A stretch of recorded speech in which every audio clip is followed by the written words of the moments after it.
Bonjour et bienvenue dans la cinquième partie de cette série intitulée Secret d'un mariage qui défie les limites. Dans cette cinquième partie, nous allons parler des batailles spirituelles. Gagner la bataille spirituelle pour une vie de couple heureuse. Bien-aimés, contrairement à ce que beaucoup de personnes font, vous soyez l'exception.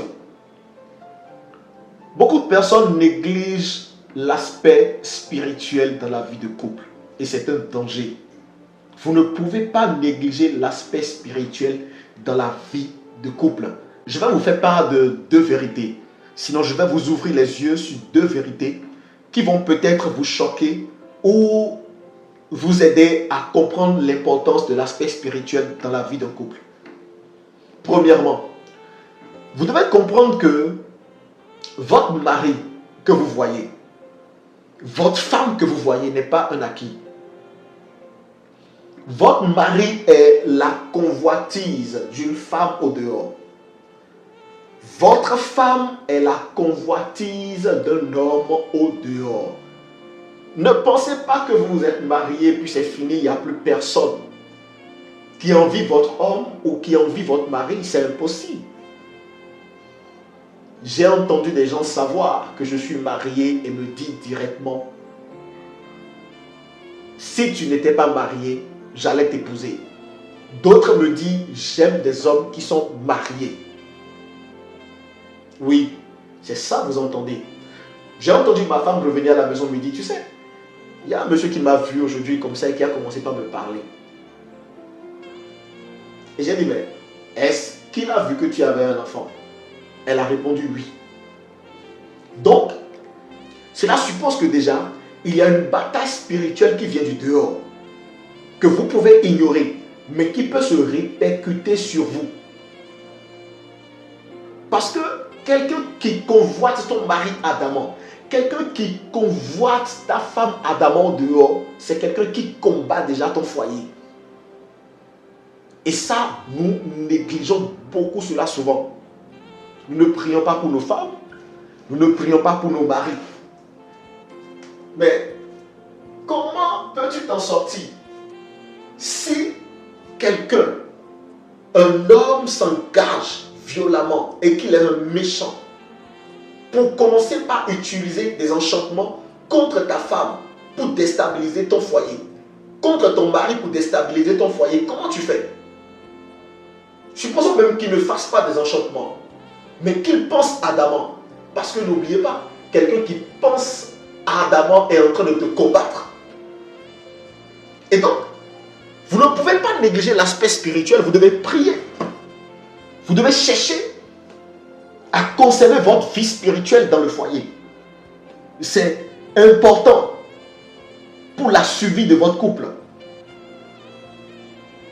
La deuxième chose au sujet des batailles spirituelles, c'est une chose que vous connaissez déjà, que je vais essayer de vous rappeler. Ce sont les hôtels de famille. Si tu ne sais pas d'où vient ton mari, si tu ne sais pas d'où vient ta femme, tu dois savoir d'où toi-même tu viens.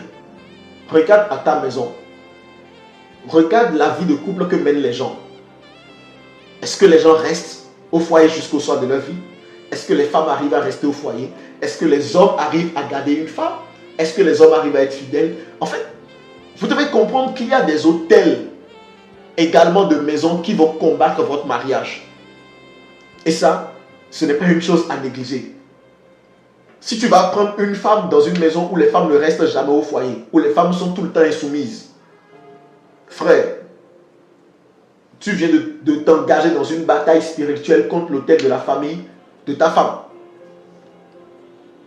Si ton mari dans leur famille, il ne reste pas au foyer jusqu'au soir de leur vie, c'est des gens qui peut-être meurent tôt et abandonnent leur femme. C'est des gens qui bastonnent leur femme. C'est des gens qui prennent plusieurs femmes.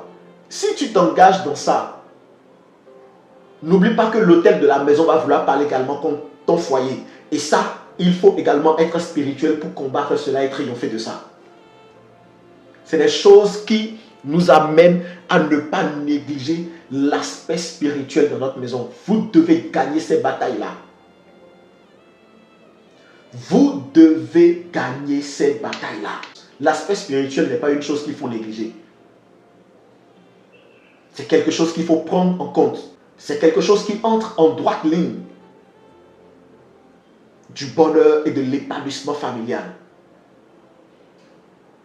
Que Dieu vous bénisse abondamment et qu'il vous accorde la grâce d'être conscient ou consciente de la bataille spirituelle cachée derrière votre vie de couple et qui va peut-être se soulever plus tard ou qui peut-être s'est déjà soulevé contre vous.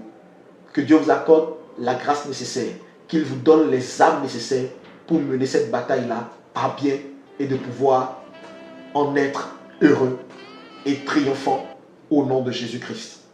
Que Dieu vous bénisse abondamment. Shalom. Et retrouvons-nous tout de suite dans la 6e partie de cette série. Merci de nous choisir pour votre édification, pour vos requêtes de prière et vos besoins d'orientation. Shalom.